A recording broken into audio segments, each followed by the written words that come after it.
नमस्कार, स्वागत है आपका। आप देख रहे हैं द न्यूज और मैं रानी गुप्ता आपके साथ। दिल्ली में शराब घोटाला मामले को लेकर के पहले से ही आम आदमी पार्टी की जो मुश्किलें हैं वो थमने का नाम नहीं ले रही है, तो वहीं दूसरी ओर एक बड़े मामले को लेकर के अब आरएसएस जो है वो आप नेताओं के खिलाफ कानूनी कार्रवाई करने जा रही है। आपको बता दें, दरअसल आरएसएस आम आदमी पार्टी के नेता संजय सिंह और योगेंद्र यादव पर बयान से छेड़छाड़ करने और इसी के साथ ही नकली सर्वे को आरएसएस का सर्वे बताकर भ्रम फैलाने के लिए कानूनी कार्रवाई कर सकते हैं। दरअसल दोनों के खिलाफ दिल्ली में पुलिस मुकदमा लिखा जा सकता है, यानी कि इन दोनों ही नेताओं के खिलाफ आरएसएस जो है वो एफआईआर दर्ज करने वाला है। इसी के साथ ही आरएसएस संजय सिंह और योगेंद्र यादव के खिलाफ चुनाव आयोग में भी शिकायत करने का विचार कर रहा है। यानी कि पहले दिल्ली पुलिस में यह एफआईआर लिखी जाएगी कि कैसे आरएसएस का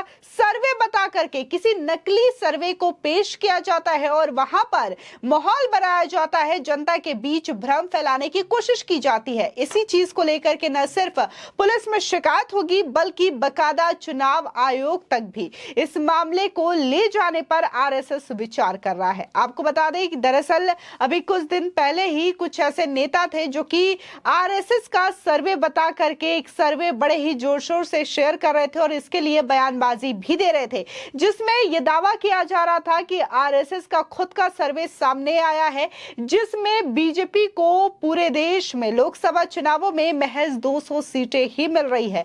न सिर्फ ये बातें संजय सिंह और योगेंद्र यादव की ओर से कही गई थी और इसको लेकर के जनता के बीच में भ्रम फैलाया गया था, बल्कि मल्लिकार्जुन खड़गे के बेटे प्रियांक खड़गे की ओर से भी बाकायदा इस पूरे मामले को लेकर के बयानबाजी की गई थी। आपको बता दें कि पहले से ही दिल्ली शराब घोटाला मामले को लेकर के आम आदमी पार्टी के कई सारे नेता सलाखों के पीछे हैं, फिर चाहे वो दिल्ली के सीएम अरविंद केजरीवाल ही क्यों ना हो। इसके अलावा अगर बात हम संजय सिंह की करें तो उन पर भी लगातार शिकंजा कसता जा रहा है। हालांकि वो जमानत पर बाहर तो आए हैं लेकिन अभी भी वो इस पूरे मामले से जुड़े हुए हैं। इसी के साथ ही मनीष सिसोदिया की बात करें तो वो भी शराब घोटाला मामले को लेकर के तिहाड़ जेल में बंद है। वहीं सत्येंद्र जैन की बात करें तो वो हवाला केस मामले में उनकी भी मुश्किलें लगातार बढ़ रही है। ऐसे में कल ही एक और खबर आती है जहां पर आम आदमी पार्टी के जो विधायक हैं अमानतुल्लाह खान, उन्हें भी ईडी ने अरेस्ट कर दिया है दिल्ली वक्फ बोर्ड घोटाला मामले को लेकर के।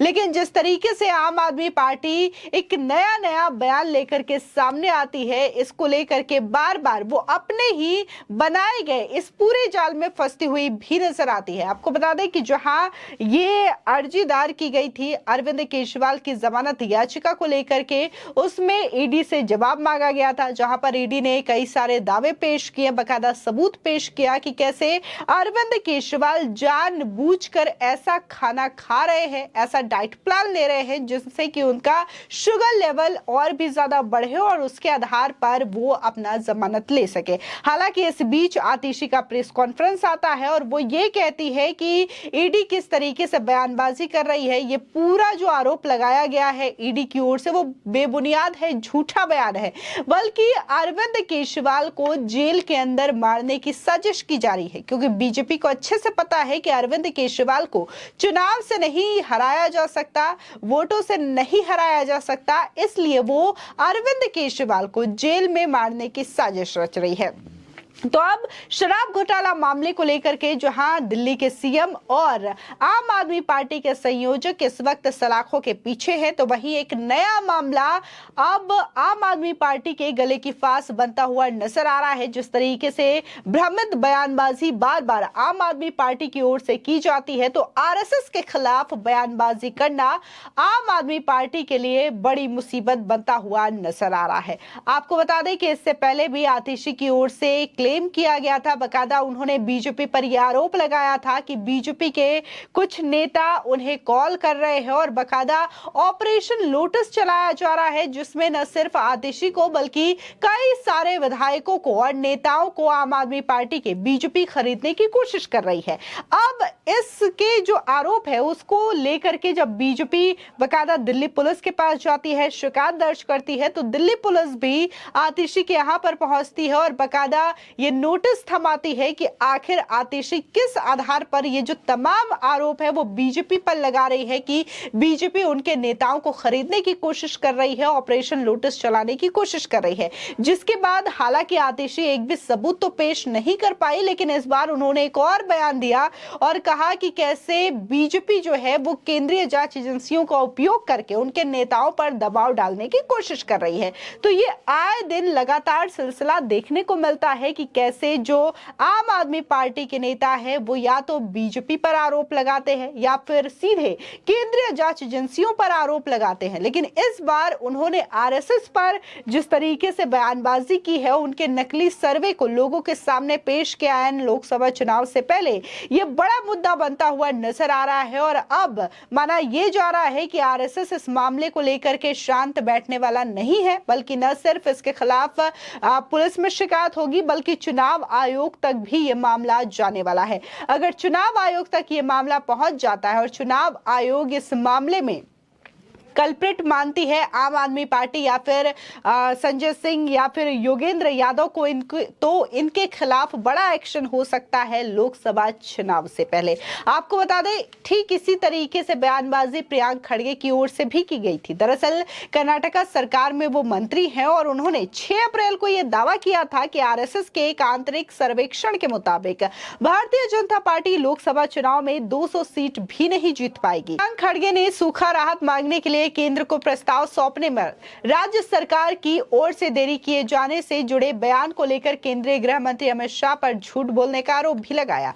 कांग्रेस नेता ने कहा कि गृह मंत्री अमित शाह को गलत सूचना मंत्री होना चाहिए था। उन्होंने दावा किया कि आरएसएस के आंतरिक सर्वेक्षण के मुताबिक पार्टी को इस बार 200 सीट भी नहीं मिलेगी। संघ ये कह रहा है राज्य में वे 8 सीट के आंकड़े पर भी नहीं पार कर पाएंगे। वे कैसे जीतेंगे जब बीजेपी में 14-15 सीट पर आंतरिक लड़ाई है। प्रियंका खड़गे ने यह भी दावा किया था कि बीजेपी के कुछ नेता कह रहे हैं कि वे राज्य में एक परिवार के कारण प्रदूषित है।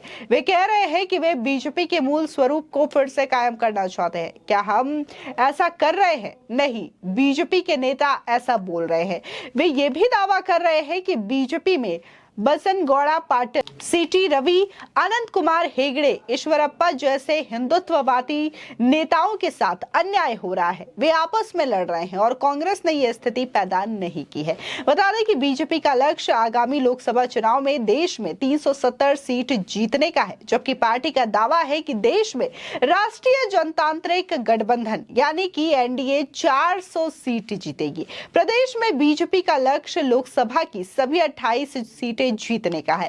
प्रियंका खड़गे ने गृह मंत्री अमित शाह पर कर्नाटक को सूखा राहत के विषय में झूठ बोलने का आरोप लगाते हुए कहा था कि उन्हें गलत सूचना मंत्री होना चाहिए। उन्होंने कहा कि क्या राहत की मांग करते हुए मुख्यमंत्री की प्रधानमंत्री, केंद्रीय गृह मंत्री और वित्त मंत्री के साथ बैठक झूठ है? क्या आईएमसीटी का ये आना और सर्वेक्षण करना और रिपोर्ट प्रस्तुत करना झूठ है? सीधे तौर पर अगर हम देखें तो यहाँ पर विपक्ष के कई सारे ऐसे नेता हैं जो कि आरएसएस के इस नकली सर्वे का हवाला दे रहे हैं और ये कह रहे हैं कि बीजेपी ये चुनाव हार रही है। तो भाई बीजेपी की बात करें या फिर एनडीए गठबंधन की बात करें तो उनका कहना है कि वो इस बार 400 सीटें पार करने वाली है। फिलहाल इस पूरे खबर को लेकर के आपकी क्या राय, हमारे कमेंट सेक्शन में जरूर बताएं। धन्यवाद।